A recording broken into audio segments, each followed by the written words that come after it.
back to your own region. We've seen lots of teams struggle with it. And the nice thing for them is that their schedule is such that they only had one series last weekend and they only had one series this weekend, so they have the time necessary to adjust. Let's hear from players from both of these teams about this matchup. The biggest thing last week was, I don't know if we were prepared for their drafting, like the Garrosh Crummy, and I think that caught us off guard.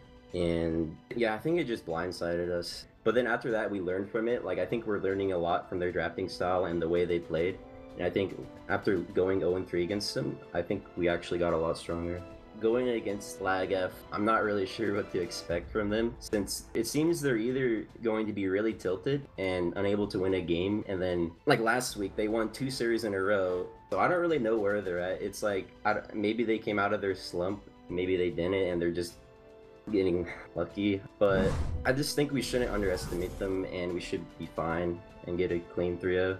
Team Freedom's kind of the same, where they have this own meta that they like to play in regards to like Diva and stuff like that. So I feel like if we can try to negate their power picks, we should be able to win. Just in general, we've tried to increase the morale, no like depression or negativity in games, and I feel like it's had a pretty big impact on the team, because a lot of what we're based on is morale. So the fact that we feel like we can win is already a big step in trying to win. If we just all try our hardest and we try and put 100% in these games, I feel like we have a pretty good chance to win. Talking point for both Dansky and Tomster is the mentality of Naventic. Plain and simple, a strategy versus Naventic in the old days, before they were the team of LagForce as they are now, was to try to tilt them. And now, yes, LagForce came in and had 2 dominant wins versus Space Station. Well, a dominant one there, not so dominant, but very close over Superstars, but they still got it. But versus Roll20 yesterday, that was their first loss. It was a 3-0. It wasn't, maybe 3-0 doesn't do it justice. Even Justine tweeted that. They had some standout moments of trying to come back into the games, but it was still a 3-0. So I think all eyes are on LagForce, and are they actually able to come back from a difficult loss immediately into the next day and perform at the same consistent level? Also, when looking at the top of North America, there are 2 teams that are attributed with being niche playstyles, their own playstyle, that they are the ones that project their identity onto the compositions rather than kind of the other way around. Team Freedom is one of them and Roll20 is the other. And so it is a little bit interesting, because then you would auto-assume that direct results against a team of Roll20 would translate to that of Team Freedom. But if their powers are dead even, right, we assume that their power levels are equal. But we know that we can't really kind of view it that way, and it's also whether or not the difference in the playstyles are so severe that you're more prone to having success against Roll20 than you would into a team like Team Freedom. That being said, I do feel like Team Freedom's youth is a huge disadvantage in the series when it comes to that diversity in playstyle. Roll20 always has old school versions of strategies that they can rely on and go to. The Stitches Diva fling, coming out here from the members of Team Freedom, that is the biggest thing that they can, pull out of the back pocket here. And let's be honest, that is not old enough nor niche enough to really catch the members of LagF off guard. So suddenly, with that thought process, the comparison of the 2 against one another, it's far better for LagF against Team Freedom than that of Roll20. But if they picked something up from Roll20, it could be not necessarily a Stitches Diva, but a Garrosh Diva. We'll have to see if maybe they're going to pull out that strategy, which has worked for Roll20. We're getting into the Battleground bans and picks. We've got Braxis hold out the standard ban for LagForce. Team Freedom, we're going to ban Battlefield of Eternity, another standard for them. They do deviate from that, but that is generally the norm. And LagForce has chosen Infernal Shrines. Initial thoughts, Dread? The Infernal Shrines pick up for the members of LagForce. They have to feel satisfied. The getting able to play one of their 2 favorite maps for their opening game, but losing Battlefield of Eternity, I feel like, is a bit of concern if you're a LagForce member fan. These guys need to be on any map that they can feel overly comfortable on, and we know that that sits at their 1 and 2 right behind Infernal Shrine. So, bit of, a sadness for LagForce there, but Freedom's kicking this draft off on Shrines with a Genji ban. Genji ban. Do LagForce take away Tassadar here? Tassadar has been a focus in a lot of bans for the members of LagForce, if not TAS. then a few Medivhs here and there, but those were all versus Roll20. Granted, Team Freedom so far in the 3 games they played versus Roll20 have all been Team Freedom's own flair of a double support composition. This includes a Tassadar, this includes Medivh for Dansky, or this includes an Abathur. In this case, the ban on Medivh offers up a tasty Tassadar for Team Freedom. Offers the tasty Tassadar, but also, you know, maybe the appealing Abathur for the members of Lag Force, as it is still left up. It's a slow map, one where you can rely on the later stages of the game happening. You know, the 16 and 20 talent tiers achieved for both sides, so suddenly the Abathur could be that much more appealing for Lag Force, something I would assume them commit to here, but yes, the Task Tracer has to be kind of lingering in the back of their minds right now. And to be frank, I don't feel like there is a world where they raw Tracer and kind of try and take that as a denying form here over Team Freedom. Another combo, deadly duo for Lag Force that has been popping up more and more is the Lunara and Dahaka. Dahaka, if not Abathur, as a way of potentially making sure that they can continue up their global soak. But Chromie coming in. Still a really high priority on the Chromie. You know, I'm a bit caught off guard by the Chromie priority. Not for LagF here, I guess, in general, but it's more of the consistency that she is as a pick throughout all of North America now. She has gotten to the point where we see her on almost any map before the secondary ban phase even comes through. Before the opponents show any indication of running dominant laning circumstances or struggling into the damage source that she provides. So I'm not even sitting here saying, you know, I dislike it. It's more of I am surprised at the rise of it, and I'm failing to provide, you know, a justification for that trend throughout all of NA. Yeah, Lag Force hasn't been maybe so prevailing with the common Chromie pickups here in this rotation as a lot of other teams, but they did do it on Dragonshire in the same spot, but it generally is in this second pick position in this first 2 picks that a second pick team is able to get. But they still have Rhaegar too. We talked about his wave clear and his shrine clear. Team Freedom bring back Stitches. I wondered if we would see them bring him back. They didn't play him in any of their first series versus Roll20, but Zugrug very confident on that Stitches, and they'll have Vala to go along with the Tassadar. This for me feels a bit of Team Freedom maybe after their performance against Roll20, not feeling too hot and going a bit more comfortable. The Vala, we talked about the out of date, that it feels like sitting before the secondary ban phase outside of the case of being on maps like BOE. The Stitches, a little bit of the same, as the fact that he has really not shown up too frequently throughout all of phase number 2 for North America, but still here for Freedom. It's one of those, you know, I don't mind it. It's not like those are bad picks by any means, and also Team Freedom has been overly successful, again, with the Stitches like you were talking about. It just feels when things got bad, what do? Go to your comfort, always. And Freedom's a team that is very much displaying that here. What do Freedom want to ban now from Lag Force? Potentially a warrior up in front. If they're going to add Illidan with their Vala Tass, maybe Ariel. We'll have to see on that one.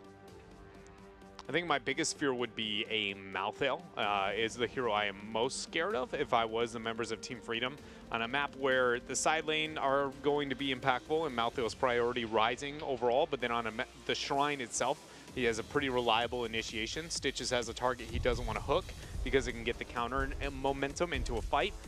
In a double support, neither are going to thrive into that AoE poke. We're going to find out. Greymane's the choice. Still strong damage dealer and accenting the map. Yeah.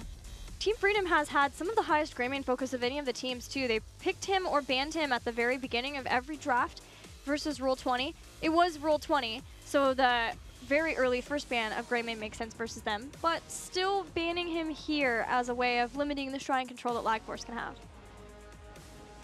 So now, where do we see Lag Force go in terms of their picks? I still do feel like the Malthael might be something that they want to pick up for themselves. The composition that Team Freedom is picking is, again, a bit older. So I feel like Lag Force isn't forced into anything. It's more of, what does Lag Force want to do? What direction do they think is the best way to approach a map like Infernal Shrines? I'm trying to look at some of the things they've displayed in the past, and nothing stands out. Again, Malthael Greymane style compositions. Medivh has been flexed for them, which has been new, but all these things are off the table. So the Malthael and Ethereal. Don't know that I expected to see Malthael and Tyrael on the same side of a battlefield. Don't know if I mind seeing them on the same side of the battlefield. I don't. Feels a little bit like, you know, we're missing that consistent damage dealer overall that Lag Force is going to want to have for themselves. And the only ones that really kind of meet that sustained DPS and the way that maybe they would like to are going to either be the awkward kind of Arthas, where you feel like, oh, in the long run, you're going to lack in the damage because Arthas is your only consistent DPS. But if you go to a backliner, you feel like you can't. The Malthael plus the Tyrael don't have enough sustain on their own. They aren't really beefy. Tyrael is probably one of the squishiest main warriors, if not the squishiest main warrior in the entire game. And Malthael by far is like one of the squishier solo laners to exist.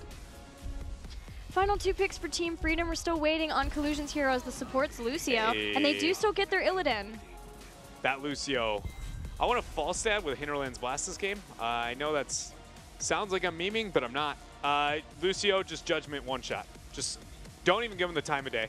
You didn't pick a cleanse, I'm not going to play into your game. I'm done. That's why I love Tyrael so very much. Anytime you fail to pick the cleanse, he's like, all right, I'll in you. If you want to pick the sustain fight, he's like, well, I've got an AoE Divine Shield. So which one do you want to answer? It's the lesser of two evils here. You don't have to go into the Hinterland's Blast, but I wouldn't mind to see abuse of the lack of cleanse on the side of Team Freedom now. I think Falstad was already a probable pick for Lag Force, given who they have drafted so far. Chromie, probably Biggie's hero, although they could switch things up. I think it's Zarya. Zarya with Feel the Heat. If this is Q build, I'm going to be a bit concerned, but if it is Feel the Heat, it's got a lot of AoE shielding, a lot of siege potential early on. It's going to force the hand of the members of Team Freedom. The Malthael does not too well into the 1v1, but it's not poor. This is going to be really interesting laning situation. I can tell you that much. When it comes to the non-shrine fighting aspects of Infernal Shrines, this game is going to be fun to watch as long as it's on even footing. But I don't know how long it's going to do that. How long will it take for Team Freedom to kind of pull ahead? And then how much are we going to see Lag Force take out in terms of structures in front walls in their laning situation? Because they pick the high Chromie, which is more defensive, but then you pick the late game Zarya, which is, for anybody who doesn't know, Zarya is probably the highest siege potential hero starting at level 1, as long as you take Feel the Heat, because you do hit through multiple targets, and multiple targets get the Feel the Heat value, which means you're essentially hitting a sidewall, a turret, a main wall, and at the very end, the other turret for either full value of your auto attack, or in fact, the bonus 50% you get through Feel the Heat, which turns out to be a lot when you're wearing those shields at about 100% charge. Well, even if Team Freedom gets ahead in the early game, I was so floored by Lag Force's ability to make the right decisions and understand where they absolutely needed to step ahead to get back into the game. Whether they were down talent tier, sometimes they would fight. They were out there before heroic abilities. At times, they were out there before 16s. They're just very comfortable, and sometimes even would be able to win those fights, maybe just on the surprise factor alone over Roll20. We'll see if they do the same here or if they can try to get that early lead with Zarya. But we're heading into game number 1 on Infernal Shrines between Freedom and Lag Force. In the blue is going to be Lag Force, where Zuna is on the Tyrael. We have Big Impact playing Chromie. Tomster's on the Rhaegar, B-Kid's on that Malthael, and last we have iDream on Zarya. And he'll be feeling the heat. Team Freedom in the red, Collusion playing the Lucio, zipping around the battleground. Zugrug playing his Stitches. Cure will be playing Illidan. Dansky on his Tassadar, and finally Vala will be played by Nasmus. 2-1-2 seems to be the laning choice that Lag Force wants to unfold, or at least that is what they're conveying so far as they stomp their way out here. Team Freedom has got a laning situation, a 1-2-2, more focus on stopping the bleeding, but I do think it was reasonable to assume that the members of Lag Force would commit to this laning situation, even a 1-1-3, again, because of that Zarya's presence that she displays. Having the Chromie and Rhaegar together makes the most sense. Anytime you do want to run a 2-1-2 of your own, if you are playing in an open division team, you're playing on a team that you like to scrim with in Team League, I don't really know. Whatever case it is, you want one of them to have wave clear, the other one to have sustain. As long as you have those two elements and the most survivable one can sit into the mid, which is why you see Tyrael there, that is the most ideal way to approach, and why Lag Force is doing what they're doing here in the laning. And why Team Freedom made the adjustment of sending Tassadar to the top once they noticed where Zarya and Malthael were hanging out. So we've got the double warrior of Stitches and Tyrael in the mid. We're going to have some rotations coming in from Nasmus and Collusion. Boops Zuna back slightly, but not speeding in a way that he can boop him in for some extra damage. We also didn't even talk about the fact that we might be able to find no slowing sands as an attempt to be able to deal with the lack of cleanse. You know, not even talking about the judgment hyper-focus all-in burst. There is still a lot of other avenues like that temporal. the members of Lag Force can go. The temporal loop was, I mean, the first hero to be picked solely with the indication of directly countering the lack of cleanse on the other side of the table was Chromie. Other than Tyrande post-nerf meta, blah-de-blah-de-blah, and the ins and outs of her over time. It really was Chromie, so it makes sense that she would be, you know, the one venturing out into that realm here in this game if that's what they want to do. Yeah, the only thing with that is there isn't a lot of follow-up after the fact. You'd have to maybe burn Expulsion Zone as a body block or a Holy Ground later on with Tyrael. You forgot about Last Rites, that's going to have them dead anyway. Totally, there it is, that's exactly it. And if it's not Lucio who gets temporaled in, Lucio himself can wall ride and speed away, but he can also go in and help speed away whoever is temporaled. But that is definitely an option for Lag Force. We'll keep our eyes on. Cure's making stuff happen here over this. So and actually gets Zarug. hooked right back in. That is Cure and the members of Team Freedom finding first blood in this game. Skeletal Defender lead is rather significant after that. Pulling ahead now 13, 15, and more. The first Punisher of the game is going over to Team Freedom. No experience lost.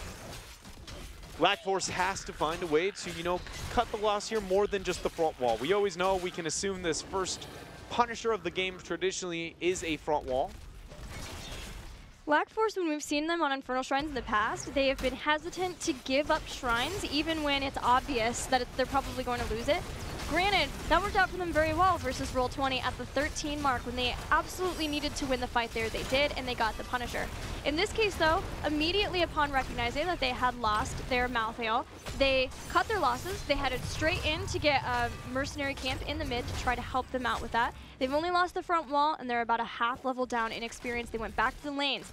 We've seen Lag Force have so much focus on the macro game in the way that they're drafting and the way that they're playing. And it feels like every series they get more and more competent and fluid with that focus. And I mean, it makes a lot of sense when you consider that the macro game comes before the team fighting. Even though we are a brawler, whatever you want to give the name for heroes, it is one of the more action-packed of the genre. But it really does matter. The minions are the first things to touch the battleground. Before you can look at the heroes, you have to be able to manipulate them, manipulate the experience gain, because that is the most valuable resource, and the structures are the things providing those for everybody. I did want to highlight the adjustment for iDream at level 4 on that Zarya, going into the defensive shielding between the auto attacks of the Illidan and Valda being the primary damage source. It's going to be an attempt to reduce that damage output for not just, you know, Zarya, all the members of Lag Force. Yeah, but how does that work with Tassadar? In terms of, does it stop Tassadar? Wouldn't it just bust through it really fast? Yeah. So, because Tassadar's auto attacks essentially move more faster.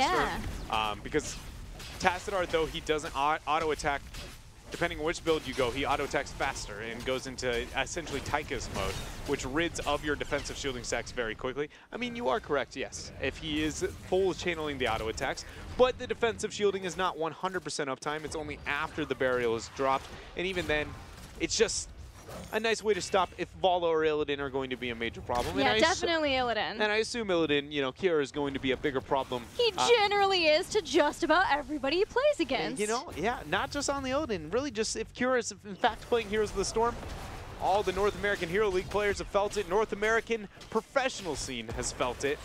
But right now, Lag Force is the team feeling it, as they need to make something happen. Closing on 10s is going to be Team Freedom pretty quickly here, especially if they get this Punisher. This is a must-win Punisher for Lag Force. Stepping on to the Shrine, but Team Freedom have a healthy Skeletal Defender lead. And they are further ahead in experience. It's not so far that they are within eye line of having heroic abilities, so Lag Force can feel comfortable standing in here and dropping the Chromie bombs, hoping to start softening up those health bars of Team Freedom. Biggie's doing his best right now, throwing out that sand. Zuna's the focus, it seems like, for Team Freedom. But now Kira's going to be going in. He got himself a shield. He got the heals. B-Kid getting the pressure. iDream falling very low, but with no personal shield. Actually, that hook coming out from Zarug bobbing and weaving through the members of Black Force. Tomster was the focus, but Zuna was the kill. Very well done. Team Freedom here is just turning up, and now with that small victory, the 2 kills, they have a full lead, Gilly. The Punisher's going to be coming in soon too. I mean, what do you do if you're Lag Force? Man, I was just watching Cure. He was back and forth everywhere in that fight. In the shrine, back out, killing someone, going forward, taking them out, going back, getting the skeletal defenders, and with the wall down, this will hop right on top of the fort. Defending this is iffy.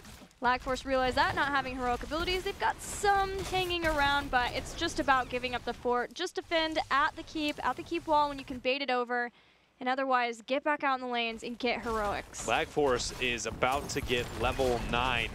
You know, I hate to break down Heroes of the Storm to the simplest form, but for anybody who doesn't know, that means no heroics still. That is a level away.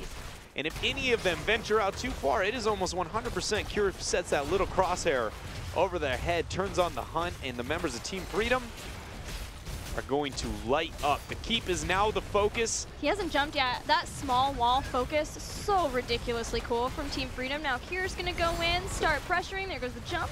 Bait over, coming out from Zuna. No 10 still. The keep falls, now below 66% HP. Cure's tanking from the side turret. He got himself the shield. First keep of the game goes down 7 minutes and 25 seconds in. Zuna's getting aggressive, but there's still no heroics.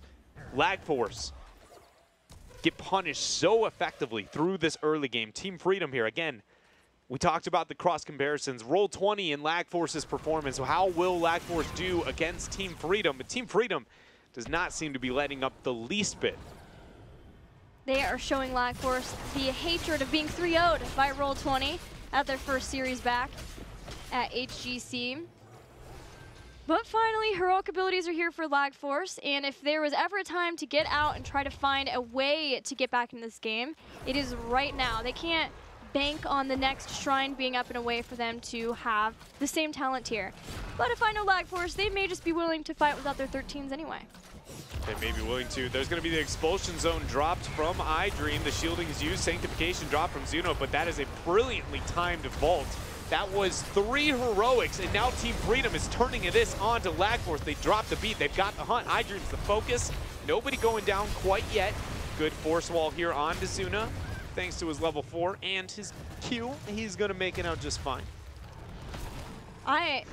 The Sanctification, and then Reign of Vengeance timing, and then the vault afterward from Nasmus, making the plays. Yet again, now Team Freedom are 13 and can get back out and get aggressive. They're looking to take down as many front walls as they can, push in, push their advantage, and we'll see if they push further than this, trying to take out the fort. They still have the camp. The camp is nice and healthy, but a shrine is activating behind this. One thing we also have to highlight is the fact that Illidan is a type of hero that can constantly keep pressure up against cooldown-dependent teamfight compositions. And sadly, with Lag Force having the Tyrael and B-Kid onto the Malthael, both of those are very, you know, heroic-dependent heroes between that Sancted Tormented Souls. And every window where you see those going off at the same time, which you can assume is going to be almost all game, Illidan and all the members of Team Freedom are far more dominant, far more controlling. Even Chromie is rather cooldown dependent. It just, these small windows where Team Freedom can gain an upper hand, and so far they've been able to do so throughout this whole game, and part of the reason we find them with that early keep. They got the early keep. They're also doing a great job of making sure to take down the fort prior to getting the Punishers, so this again will go directly to the keep structures. Look for them to do the same thing they did before, right? Side wall and get the setup. There it is. Who wants to move through now? Tyrael is going to be the one who wears the hook. So if Zungrug is next leveling, he's going to be looking where Zuna is baiting the Q, and he waits till the Punisher leaps over. Zuna's going to teleport to the Q, and then you hook him in. Watch. There's the Q. Move forward. Hook.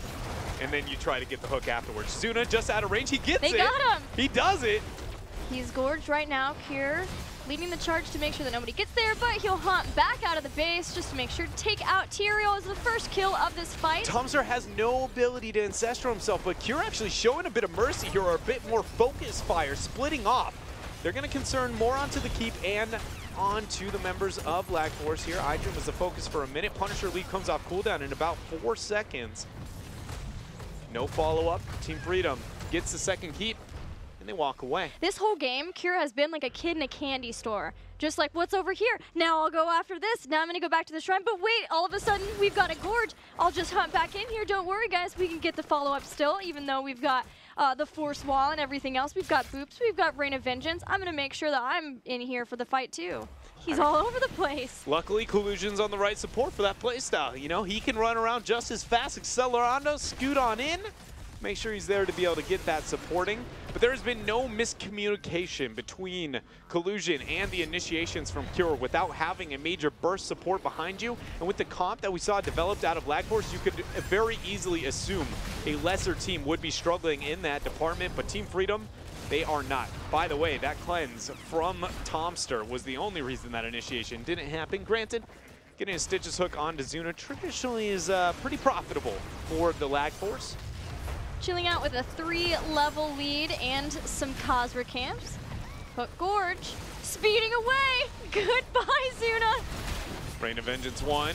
Q on out. He has Sinks. He's going to use it. That's a lot of cooldowns. Maltheo actually blocked by that force wall. He goes in. He Tormented Souls ripping through the HP. But Team Freedom, though, is healing on up. Yeah, the sound barrier was very good from that. Tyrael's the first to fall, and Kier wants to continue the chase, going in after Big Impact. There's no timeout. There's no bye-bye. It will be bye-bye, but in a different manner. B-Kid now trying to teleport away. He's not going to make it away. Top Keep has 3 catapults built. Bottom has got 2. I mean, what else to say other than Lag Force here? I don't even think you can use lag as a justification for this kind of performance. Team Freedom is just dominating them.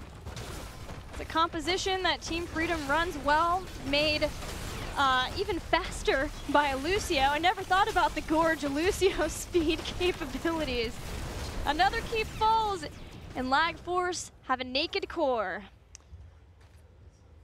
I know this is maybe not what you want to hear, but even with the core being that low, I mean, Team Freedom, 13 minutes into the game with a Punisher, like, Punishers don't end the game very well. The reason why Infernal Shrines last as long as it does is this is, I mean, honestly, other than Cursed at the early game because the minions scale so poorly, the worst map objective in terms of relative strength compared to heroes. I think Freedom just want any reason to fight. To battle. Yeah. The defense of the Punisher is reason enough to fight, and if they get this fast enough, it'll be without 16s. So who is going to be the lucky winner who gets the hunt? That's what I'm considering here. Without the defenses onto the Chromie, I feel like that is going to be the interest. Zugreg's going to open with the Gorge. They're not going to all in that target, but then Illidan as they all funnel through. That's when I expect Kira to dive on in. Team Freedom, they're on to the core. The Punisher's here too. Zuna's going to dodge the Punisher leap. Sound barrier drop. The shielding on the core is already gone.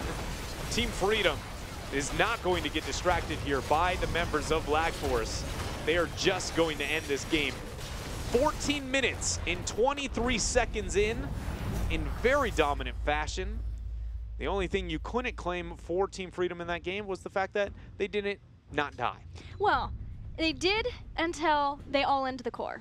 Yeah, and then there was some punishment there at the very end, which, you know, the core helped out splash damage, but... My KDA! Please, Blizzard, help. Help my stat padding by making the damage on the core not kill me, or at least not go into our statistics. Unfortunately, for those two, who died? We gotta know who had the deaths. Nasmus and Zugrug. We'll be, don't worry, afterwards we wrap up here. I'll go home. I'll make sure that those stats don't go in because, let's be real here, you just don't deserve being put down by the core like that. How dare it? How dare the core? Well, Team Freedom, man, super dominant. Nice to see them be able to come back, bounce back very quickly after their loss versus Roll20. But as I'm sure you are about to say, it's a composition that they knew how to play really well. The only change up there is the Lucio. I was going to be like, but we could remember, you know, consider the map, but then I thought about it, and we talked about Battlefield of Eternity was banned out, and that was actually the best map chance for Lag Force. So there you go. That's what it looks like on the best map. I feel like it can only get better from here, which is, I mean, that's a good thing, right? You know what else is a good thing? Cheers. Let's look at the top 5 cheering people, users for Team Freedom. I like that one. Pretty darn savage. savvy. How have I not known that one before? That is an absolutely 10 out of pretty darn sick. Can we have him on everyone? Pretty darn savvy at the top here for Team Freedom. For those of you who are Lag Force fans, we should hopefully by next weekend have the ability to cheer for Lag Force ready. I know you guys will be pumped for that one. I'm pumped for that one. I want to be cheering for this team. Who are you cheering for today?